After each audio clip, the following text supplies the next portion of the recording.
Bonjour, bienvenue sur La Prépa et moi, la chaîne consacrée aux études.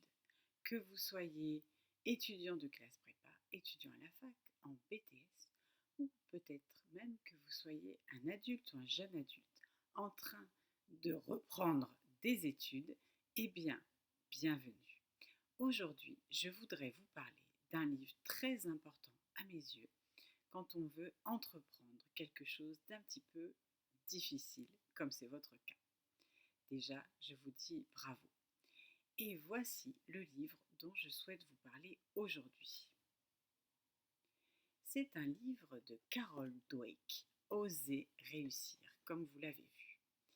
Carol Dweck aborde une idée hyper intéressante qui est celle des états d'esprit.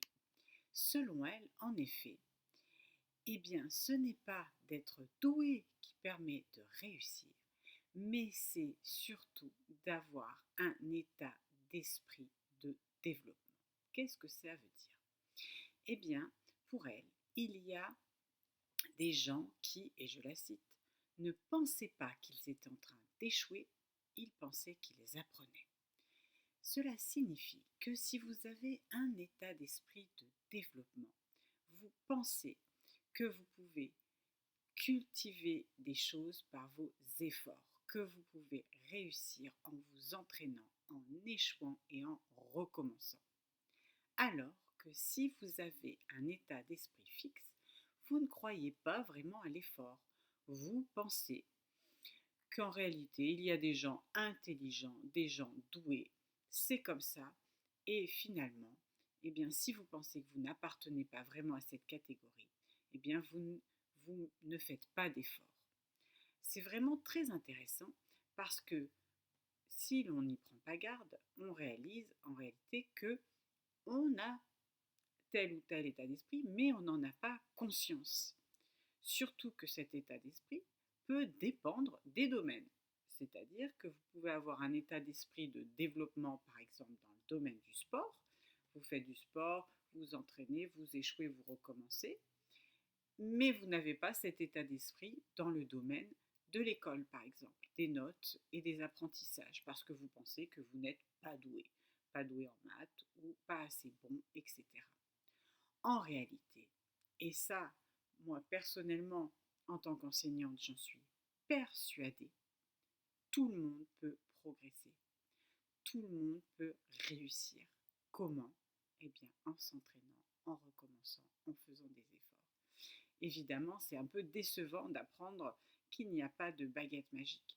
Mais sachez que quelqu'un qui a des compétences, des dons peut-être initialement, s'il ne les cultive pas, eh bien, ne deviendra pas meilleur, voire sera moins bon que quelqu'un qui avait peut-être moins de dons initialement, mais qui les a cultivés par l'entraînement et par l'effort. Maintenant, je vous propose un petit jeu. On va voir quel état d'esprit avez-vous. Je vais vous lire des questions et vous allez, pour chacune d'entre elles, vous pouvez mettre sur pause ou ralentir le rythme de la vidéo, vous allez mettre pour chacune de ces 4 questions si vous êtes d'accord ou plutôt pas d'accord avec chacune des phrases. Ce n'est pas des questions, ce sont des affirmations d'ailleurs. Alors, je commence. Phrase 1. Donc vous dites si vous êtes d'accord ou pas d'accord. Votre intelligence est quelque chose de très caractéristique vous concernant et vous ne pouvez pas beaucoup changer. Votre intelligence est quelque chose de très caractéristique vous concernant et vous ne pouvez pas beaucoup changer. Alors, d'accord ou pas d'accord? Deuxième question. Vous pouvez apprendre de nouvelles choses, mais vous ne pouvez pas vraiment changer votre niveau d'intelligence.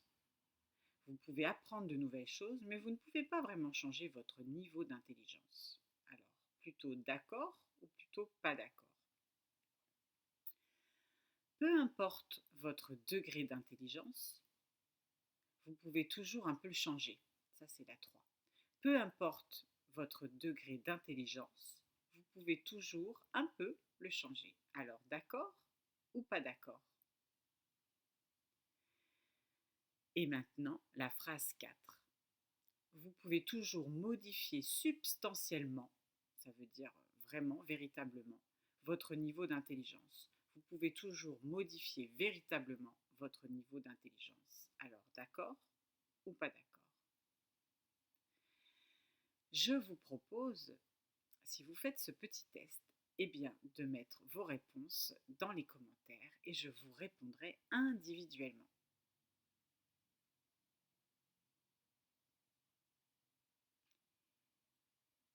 Alors, ce qui est très important à comprendre, c'est que lorsqu'on a l'état d'esprit fixe, non seulement on pense finalement que la quantité d'intelligence est quelque chose qui ne peut pas évoluer, et surtout, on a extrêmement peur du jugement et du regard des autres.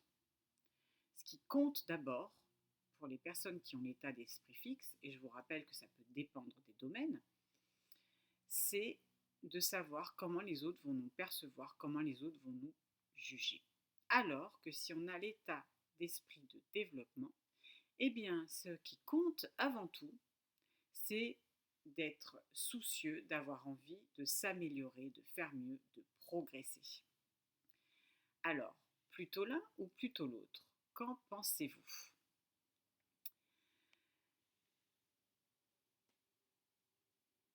Cette façon de voir les choses, état d'esprit fixe ou état d'esprit de développement, a vraiment des impacts sur la façon dont on va travailler. D'abord, euh, quand on a un état d'esprit fixe, on pense que la capacité qu'on cherche à développer, je ne sais pas, être meilleur en mathématiques, être meilleur en anglais, meilleur en foot, meilleur en natation, en danse, etc., va se révéler d'elle-même, avant même que l'apprentissage ait lieu. Donc il y a une sorte d'impatience. Finalement, l'effort n'est pas tellement important dans cette dans cette situation-là, pour les gens qui ont l'état d'esprit fixe. Et finalement, ce sont souvent des gens qui estiment que dans un certain domaine, ils sont supérieurs aux autres et que finalement, s'ils échouent, eh bien, c'est que finalement, eh bien, ils étaient complètement un raté.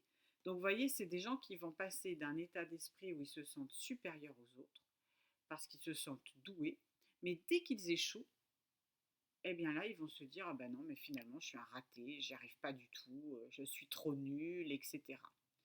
Donc, vous voyez les conséquences de cet état d'esprit fixe, eh bien, par exemple, ça peut mener à déprimer, à perdre confiance en soi, à ruminer en particulier les mauvaises notes, les échecs. C'est-à-dire que par exemple dans le domaine scolaire, les mauvaises notes vont être considérées comme quelque chose qui nous définit. Alors évidemment, quand on se sent défini par un numéro, il suffit que le numéro qu'on nous attribue baisse pour que l'on se sente moins valide, moins valable. Et en réalité, ce qu'il faut comprendre aussi, c'est que dans notre société, d'une manière générale, par les images qu'on nous envoie, les images de stars, les images de chanteurs, de gens qui réussissent, de sportifs, etc., eh bien, on valorise et on a tendance à laisser croire que la réussite est naturelle, que si on réussit sans faire d'efforts, ah ben on est encore meilleur, on est encore plus doué. En réalité, aucune des personnes qui réussit véritablement n'a réussi sans s'entraîner, sans progresser et surtout n'a réussi sans échouer. Ce qui fait que pour les gens qui ont un état d'esprit fixe, eh bien finalement, l'effort apparaît comme absolument terrifiant. On s'imagine que finalement, ça va discréditer notre génie, notre don, nos capacités. Et finalement, on développe toute son énergie, toutes ses activités intérieures, psychiques, à chercher à protéger son image de soi-même, à chercher à protéger son ego, au lieu de l'utiliser tout simplement à apprendre. Et finalement, très paradoxalement, eh bien, beaucoup de gens à l'état d'esprit fixe n'essayent même pas de s'entraîner, n'essayent même pas de gravir les marches. Comme ça, eh bien, De toute façon, l'intelligence n'est pas mise en cause puisque de toute façon, on n'a même pas tenté, mais si on le faisait, on y arriverait, on serait très doué, on réussirait bien. Mais là, on a la flemme, là, on n'a pas le temps, là, voilà. Et finalement, derrière la procrastination, peut aussi se dissimuler cet état d'esprit fixe. Et autre conséquence aussi, c'est que quand on a l'état d'esprit fixe, eh bien, on révise uniquement pour réussir à l'examen. Et on veut d'abord renvoyer une bonne image de soi, avoir des bonnes notes à l'examen. Et non pas travailler pour se développer soi-même, pour apprendre, pour progresser. Finalement, on peut rater une marche, on peut rater un examen et ensuite, finalement, se révéler meilleur parce qu'en cours de route, on aura progressé, on a travaillé. Donc, vous voyez que finalement, quand on a l'état d'esprit fixe, ce qui importe surtout, c'est l'étiquette qu'on se met à soi-même et qu'on pense que les gens nous mettent. C'est l'étiquette qu'on se colle à soi-même ou qu'on pense que les gens nous mettent. Et finalement, si on a une bonne étiquette, eh bien, on ne va pas mettre en œuvre des nouvelles choses parce que qu'est-ce qui risque de se passer? Eh bien, on risque de la perdre. On risque de se retrouver avec une étiquette négative et là, ça sera la catastrophe.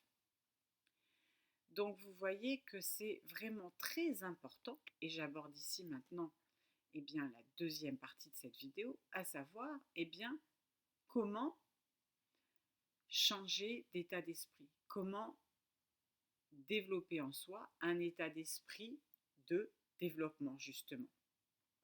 Si vous pensez, par exemple, à des gens que vous admirez, un chanteur, un acteur, quelqu'un qui fait du sport, un intellectuel, est-ce que vous pensez vraiment que cette personne a réussi sans jamais s'entraîner, sans faire d'efforts? Au fond de vous, vous savez bien que cette personne a fait des efforts, qu'elle s'est entraînée pendant des heures, pendant des journées, des mois et des années.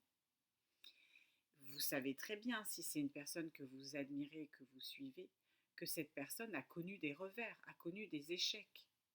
Et elle les a surmontés. Donc en réalité, c'est une personne qui a un état d'esprit de développement.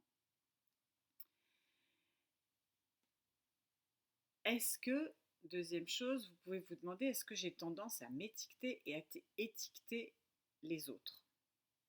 Est-ce que j'ai tendance à étiqueter certaines catégories de personnes? Oh, les gens comme ci sont moins intelligents. Par exemple, cliché sexiste, les femmes, oh, les blondes sont moins intelligentes. Les tatatas sont moins intelligents, sont moins doués, sont moins rapides. En réalité, on se rend compte quand on parle comme ça que pratiquement la moitié de la population appartient à des catégories qui sont négativement stéréotypées. Les filles n'ont pas la bosse des maths, elles sont moins douées. Donc vous voyez que vous-même, vous appartenez peut-être à une catégorie que vous auriez tendance à étiqueter. Ça, c'est l'état d'esprit fixe. Et si vous avez rencontré des enseignants qui vous ont motivé, boosté, eh bien dites-vous que c'était des enseignants qui croyaient, même peut-être sans le savoir, à l'état d'esprit de développement. Comment est-ce qu'on crée un état d'esprit de développement? Eh bien, c'est en étant à la fois chaleureux, tolérant, y compris envers soi-même, mais en même temps strict et discipliné.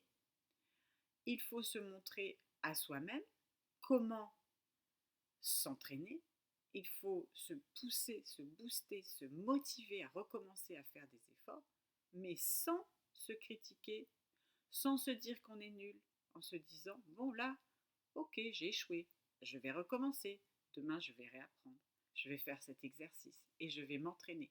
Et cela ne veut pas dire que je suis nul.